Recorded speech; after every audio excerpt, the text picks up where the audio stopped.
नमस्कार, मैं अनीस अख्तर। आप देख रहे हैं उभरता समाचार। आइए बढ़ते हैं गोपीगंज की खास खबर की तरफ। बाबा बड़े शिव धाम के दर्शन को जाने वाले भक्तों ने किया सफाई।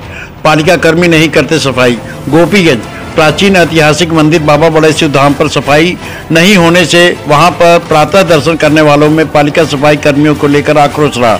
दिन रविवार को सुबह गंदगी देख भक्तों ने स्वयं ही सफाई अभियान चलाकर सीढ़ियों की सफाई। सभासद संतोष मदनवाल ने बताया कि पालिका प्रशासन द्वारा बड़े शिव मंदिर के लिए सफाई कर्मियों की नियुक्ति की गई है, परंतु वो सफाई को यहाँ पर कभी कदार ही आते हैं। वहीं कहा कि करोड़ों की लागत से बने घाट की छड़दीवाली टूटने लगी है। घाट पर जल्द सफाई नहीं किया जाता। आज मॉर्निंग वॉक करने वालों ने खुद हाथ में उठाए झाड़ू और सफाई अभियान चलाया।